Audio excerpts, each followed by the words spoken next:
SmartMap provides situational awareness on a global scale by allowing quick access to relevant devices from anywhere in the world.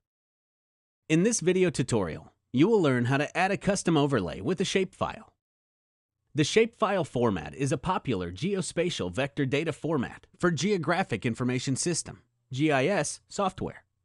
It can spatially describe vector features, points, lines, and polygons. It represents, for example, water wells, rivers, parks, and lakes. Many cities use shapefiles as part of their land management and zoning practices. A shapefile references a collection of supporting files. You must store the supporting files in the same directory as the SHP, and they must have the same file name prefix.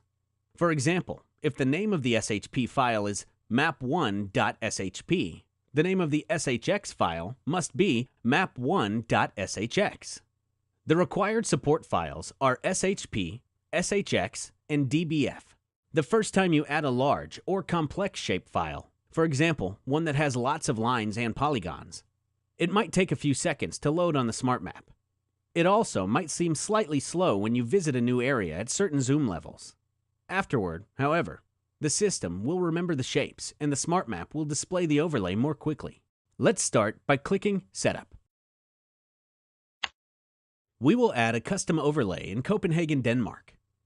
To get a better look, we'll zoom in with the mouse wheel. We click the Add a Custom Overlay icon. We'll click the Layer Name field and call it Copenhagen Green Spaces. Then click the File Type or Map Service drop-down list and choose Shapefile from the list. Click the Browse button to select the shapefile. Now let's double-click the Copenhagen Green Spaces KK source folder. And then double-click the file name to open it. Next, let's change the color to green. Click the white color box. Choose the darker green in the fourth row. We'll make it semi-transparent by using the opacity slider.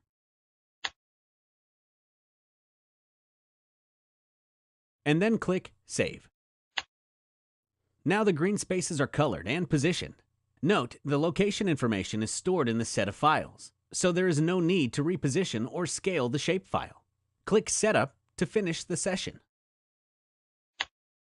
You just saw how to add a custom overlay with a shapefile. Visit our YouTube site to view other tutorials in this playlist.